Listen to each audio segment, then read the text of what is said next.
Kembali lagi bersama channel kita semua. Jika Anda suka, jangan lupa komen, like dan subscribe, share juga bila Anda berkenan. Selamat membaca dan mendengarkan. Perintah Kaisar Naga, Bab 3524-3525. Aku tidak akan membunuhmu. Kembalilah dan beritahu Tuan Istanamu untuk berhenti bekerja untuk Aliansi Penyegelan Iblis. Jika istana tanpa jiwamu masih ingin membantu Aliansi Penyegel Iblis untuk membunuhku, aku akan menemanimu kapan saja. Aku di sini berkata sekali saja, tidak akan ada akhir yang bagus. Dev menyingkirkan pedang pembunuh naga. Wanita berbaju hitam itu terkejut dan menatap Dev dengan tidak percaya, dia tidak menyangka Dev akan melepaskannya. Pria berbaju hitam tidak menyangka Dev akan melepaskan mereka. Apakah kamu mengatakan yang sebenarnya? Pria berbaju hitam itu bertanya tak percaya. Tentu saja, kamu boleh pergi sekarang. Dev melambaikan tangannya, membuat Scarlet menarik napas. Wanita berbaju hitam merasakan tubuhnya rileks, lalu perlahan berdiri. Kedua saudara laki-laki dan perempuan, pria berbaju hitam dan wanita berbaju hitam, melirik ke arah Dev lalu mereka pergi bersama. Master, mengapa Anda tidak membunuh orang-orang ini? Karena Anda tahu bahwa mereka mengejar Anda, mengapa Anda membiarkan harimau itu kembali ke gunung? Helena bertanya dengan sangat bingung. Membunuh mereka di sini pasti akan membangkitkan kebencian istana tanpa jiwa terhadap lembah binatang roh. Jika demikian, lembah binatang roh mungkin tidak memiliki kehidupan yang baik. Orang-orang dari istana tanpa jiwa ini tidak terlalu kuat, jadi tidak perlu khawatir. Kata Dev sambil tersenyum tipis. Ketika para tetua sekte melihat bahwa Dev mempertimbangkan dampak bagi lembah binatang roh mereka, mereka sangat berterima kasih. Tuan Chen, Anda boleh membawa binatang badak roh kecil ini. Meskipun binatang badak roh kecil ini baru saja dilahirkan, ia masih peka terhadap nafas. Dan binatang badak roh ini memiliki kemampuan berkembang biak yang sangat kuat. Saya yakin binatang badak roh ini akan bertahan. Tidak butuh waktu lama, lembah binatang roh kami akan ada lebih banyak binatang roh. Kata Penatua Sekte kepada Dev. Terima kasih banyak, Penatua Sekte. Dev tidak sopan dan langsung mengambil binatang badak roh kecil itu. Setelah mengucapkan selamat tinggal, Dev, Helena dan Scarlet bergegas kembali ke lembah roh darah bersama binatang badak roh. Wilayah Selatan, Ye Cheng. Ini juga merupakan kota di kaki Gunung Iblis Surgawi, dan Ye Cheng mengikutinya Fan Cheng tidak jauh. Alasan mengapa disebut Ye Cheng adalah karena ada keluarga terbesar di sini, keluarga Ye. Dan keluarga Ye ini juga merupakan cabang dari Aliansi Penyegelan Iblis. Kepala keluarga Ye, Ludwig Ye, adalah penguasa cabang Aliansi Penyegelan Iblis di wilayah selatan. Penatua Chu, kami memiliki total 18 kepala cabang di wilayah selatan. Saya sudah memerintahkan mereka untuk turun. Selama Dev masih di wilayah selatan, dia bahkan tidak bisa berpikir untuk melarikan diri. Ludwig berkata kepada Penatua Chu yang duduk di seberangnya. Terima kasih banyak, penguasa cabang Ye. Penatua Chu berdiri dan berterima kasih padanya. Penatua Chu, Anda terlalu sopan. Kita semua melayani pemimpin aliansi. Sekarang putra pemimpin aliansi telah dibunuh oleh Dev, kita harus melakukan yang terbaik. Ludwig melambaikan tangannya dan berkata. Penatua Chu, saya juga telah memerintahkan murid-murid saya untuk pergi ke lembah binatang roh untuk membeli binatang roh. Selama ada binatang roh, saya pasti akan menangkap pengkhianat Penatua Fei dan memberikan penjelasan kepada Penatua Chu dan Aliansi Penyegelan Iblis. Kata seorang lelaki tua berjanggut yang duduk di sisi lain. Orang ini adalah Tades Song, penguasa istana tanpa jiwa. Huff, istana tanpa jiwamu telah dibina oleh Aliansi Penyegelan Iblis selama bertahun-tahun, tapi untuk pertama kali ada pengkhianat, dia melakukan sesuatu yang sangat buruk.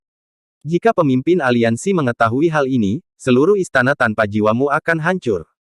Penatua Chu melihat Tades, ada ketidakpuasan di matanya. Dahi Tades dipenuhi keringat dingin dan dia meminta maaf berulang kali.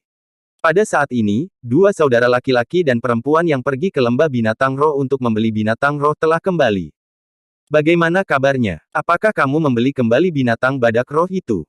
Tades memandang saudara laki-laki dan perempuan itu dan bertanya. Guru, kami. Pria itu tampak malu. Dia hendak membuka mulutnya untuk mengatakan yang sebenarnya, tetapi wanita di samping berkata, Guru, kami telah membelinya. Sekarang kita dapat berangkat untuk menangkap pengkhianat itu. Tades buru-buru berdiri, dan kemudian berkata, Penatua Chu, Tuan Ye, saya akan menemukan pengkhianat itu terlebih dahulu. Dalam 3 hari, saya akan membawa kepala Penatua Fei. Pergilah. Kamu harus tahu, jika kamu tidak dapat menangkap pengkhianat itu, kamu tahu konsekuensinya. Penatua Chu melambaikan tangannya. Tades mengangguk, lalu mengikuti saudara laki-laki dan perempuan itu keluar. Di mana binatang badak roh itu? Tades bertanya setelah berjalan keluar dari rumah Ye. Guru, dengarkan aku. Wanita itu meraih Tades dan berjalan ke tempat tersembunyi. Dia memberi tahu Tades apa yang sebenarnya terjadi pada mereka di lembah binatang roh. Ketika Tades mendengar bahwa muridnya telah bertemu Dev, ekspresi Tades menjadi sangat terkejut. Terutama saat Dev melepaskan muridnya. Guru, alasan mengapa saya berbohong kepada Anda barusan adalah untuk membiarkan Anda pergi. Jika Penatua Chu tahu bahwa kami tidak mendapatkan binatang telekinesis itu, dia pasti akan menyalahkan kami. Mungkin kita tidak akan bisa pergi dari sini. Wanita itu berkata dengan lembut. Guru, ayo tinggalkan aliansi penyegelan iblis. Orang-orang ini sama sekali tidak menganggap kita sebagai manusia, pria berbaju hitam juga berkata pada saat ini. Ya, setelah meninggalkan aliansi penyegelan iblis, tidak ada juga binatang telekinesis sekarang. Kita sama sekali tidak dapat menemukan Penatua Fei. Ketika 3 hari berlalu, Penatua Chu pasti akan menyerang kita.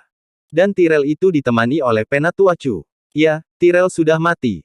Penatua Chu sendiri tidak berani melapor kepada pemimpin aliansi, dan dia ingin istana tanpa jiwa kita yang disalahkan. Siapa yang tahu apakah Penatua Fei benar-benar memberontak? Wanita itu berkata kepada Tades untuk menganalisis. Tades sedikit mengernyit, seolah dia sedang berjuang di dalam hatinya. Tanpa binatang badak roh, mereka mungkin tidak dapat menemukan Penatua Fei bahkan dalam 3 hari, apalagi 3 hari. Terlebih lagi, mereka tidak tahu apakah Penatua Fei masih hidup atau mati sekarang. Jika Penatua Chu mengatakan ini dengan sengaja untuk membuat istana tanpa jiwa mereka disalahkan, apa yang dapat mereka lakukan?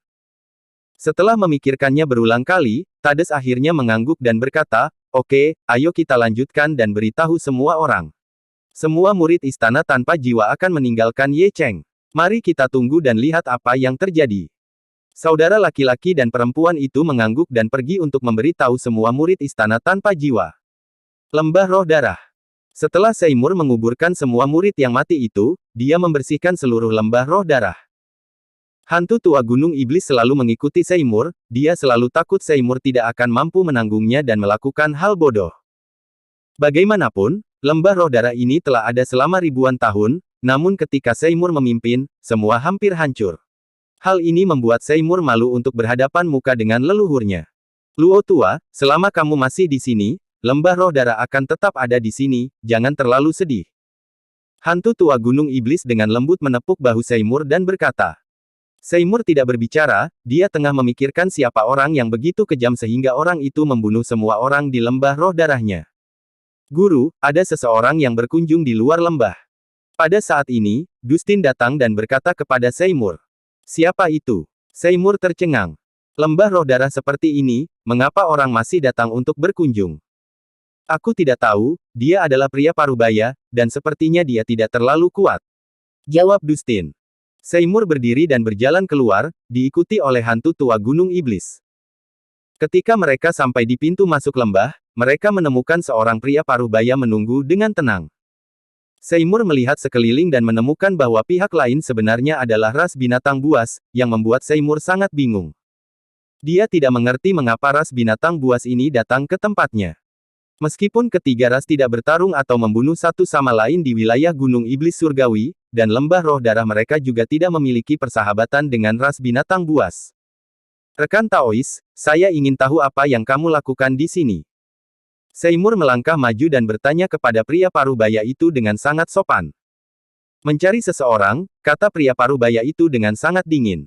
Siapa yang kamu cari? Seymour terus bertanya. Saya mencari Dev dan saya memintanya keluar untuk menemui saya. Pria parubaya itu berkata dengan nada mendominasi. Melihat sikap arogan pria parubaya itu, Seymour sedikit tidak senang. Dustin di samping juga mengerutkan kening, kamu terlihat sangat gila. Karena kamu di sini untuk mencari seseorang, kamu harus bersikap sopan. Dan apakah kamu tahu siapa itu Tuan Chen? Apakah dia sesuatu yang bisa kamu temui jika kamu mau? Bersambung.